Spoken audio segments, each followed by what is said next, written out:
Voltamos com o Jogo do Poder, recebendo o sociólogo Paulo Bahia e a cientista política Márcia Dias.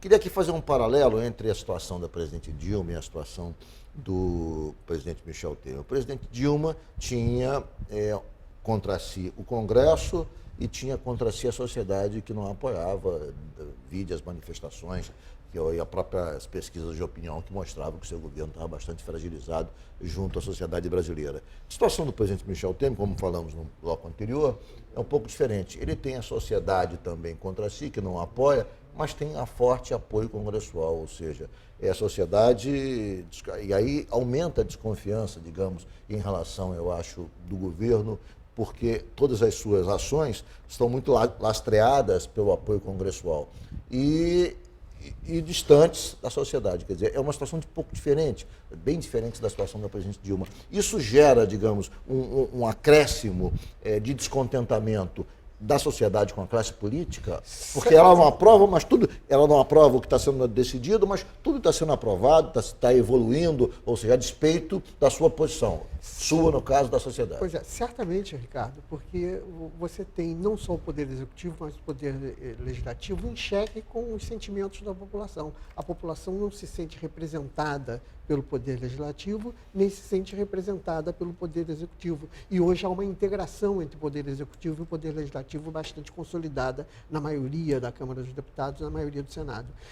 Eu acredito que o passar do ano de 2017 e a proximidade do projeto eleitoral de 2018 vai fazer com que o Congresso Nacional repense essa relação e comece a fazer pontes com o sentimento da sociedade, até por um sentido de sobrevida, porque eles não vão partir para o suicídio político coletivo como se pensa. Então, essa lua de mel entre o executivo e o legislativo, acho que tem data para acabar. Concorda, professora Márcia? Eu acho que essa sua questão é fundamental, né? A questão da falta de...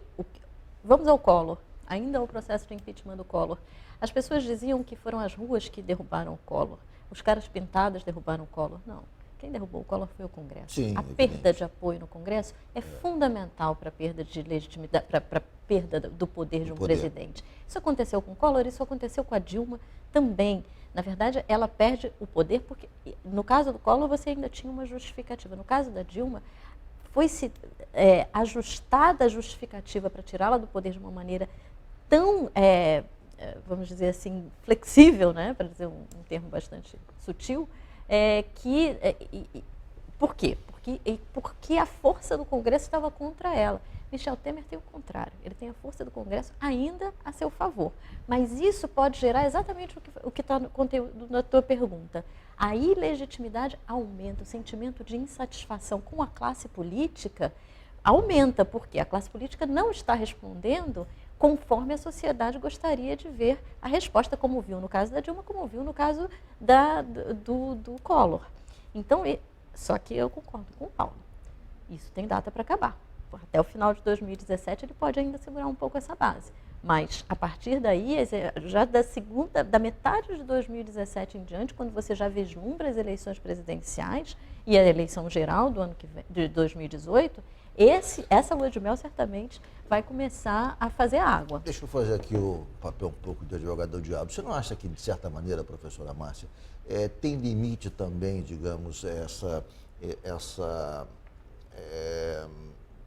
esse desejo de que o Congresso reflita a posição, com fidelidade, a posição da sociedade?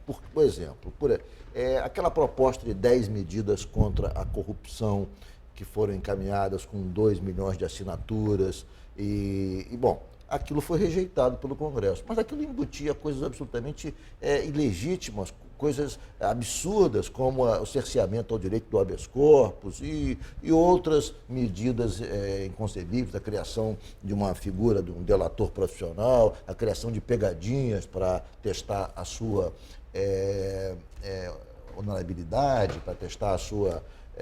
Então, são coisas daquele tipo que foram rejeitadas pelo Congresso. E aí se diz, não, o Congresso não ouviu a sociedade, o Congresso... Bom, mas e aí, inclusive, o ministro, o ministro Fux, anulou aquela votação, dizendo que ela teve uma tramitação incorreta e tal.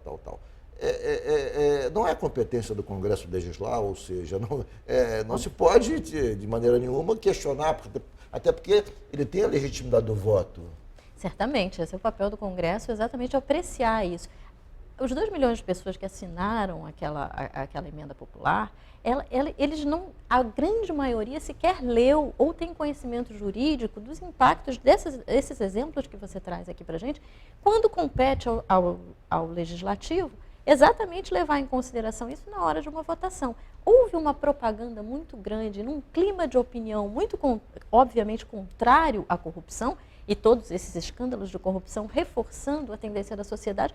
Claro, você perguntar a qualquer cidadão, você quer o fim da corrupção? Vamos transformar a corrupção num crime hediondo? Vamos acabar, vamos tomar 10 medidas. O produto é esse, são 10 medidas contundentes contra a corrupção. Quem é que não vai assinar? Agora, quantas pessoas leram isso e sabem desses impactos? Então, certamente, compete ao Legislativo avaliar isso, mas tem que levar em consideração que a sociedade está do lado de fora, olhando assim, olha lá, eles estão legislando em causa própria, eles estão se protegendo porque eles não estão interessados nas 10 medidas, porque as 10 medidas vão colocá-los na cadeia.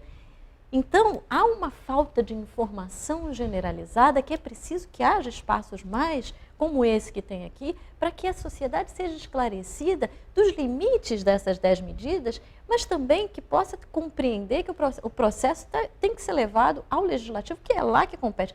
Então, é uma situação que ou a gente gera mais informação para a população, e o contraditório é fundamental para que a gente produza mais informação e a população se habilite mais a participar politicamente e refletir sobre a política e não mais se deixar levar, porque realmente o produto vendido eram 10 medidas contra a corrupção, chegou no Congresso, o Congresso acabou com as medidas da corrupção, por quê? Porque está legislando em causa própria. Então, a informação está circulando muito, mas ela está muito viciada numa vertente só. Veja só, eu concordo com a Márcia, e quero voltar a um projeto de iniciativa popular de lei, que é uma conquista da democracia brasileira, que foi a Lei da Ficha Limpa, em que o Congresso teve um papel importante no ajuste do que veio das assinaturas da rua para a lei que saiu. Porque se você faz exatamente o que veio do projeto das ruas, você tira a capacidade de representação legítima que o Congresso tem. Tanto que o rito adotado nas 10 medidas foi o mesmo rito adotado na lei da Ficha Limpa. E o congressista ele não pode abrir mão do seu papel de representante legítimo da população. A radicalização dos últimos tempos, que já não é de agora, já vinha há mais de 1 ou 2 anos no Brasil, ela não revela, e é essa pergunta que eu quero fazer a vocês, uma certa falta de compromisso com a democracia. Quero dizer o seguinte: as pessoas não estão dispostas a aceitar resultados do processo eleitoral, não estão dispostas a aceitar uma nova eleição e acolher o resultado, seja ele qual for, com a eleição de um presidente de direita, de esquerda, de centro, ou seja, um presidente legitimado pelas urnas. Me parece que não há esse entendimento muito sólido junto a determinados setores. Na verdade, o que se quer é o seguinte: ou sou eu ou não é ninguém. Ou ninguém. O Trump disse isso nos Estados Unidos.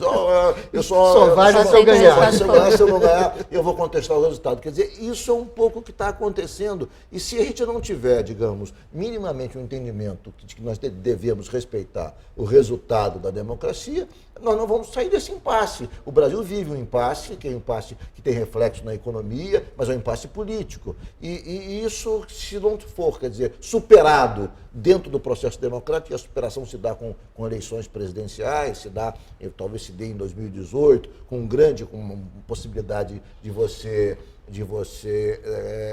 pacificar, digamos, minimamente a nação para voltar a se desenvolver, e essa pacificação só pode se dar através de um processo eleitoral, que seja acolhido, qual seja o resultado.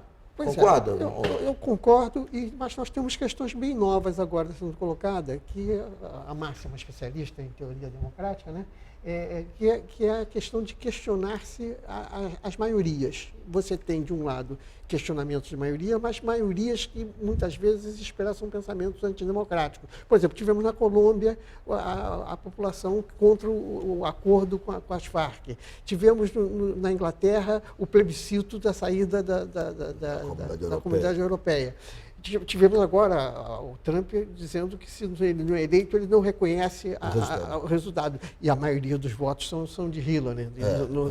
Isso, mas também não vamos entrar nessa discussão, porque o sistema lá é diferente. Mas, sem dúvida alguma, há um sentimento de rejeição ao outro, há uma falta de alteridade. Nesse momento, e de radicalização muito grande nas posições. Ou prevalece a minha posição o outro está descartado.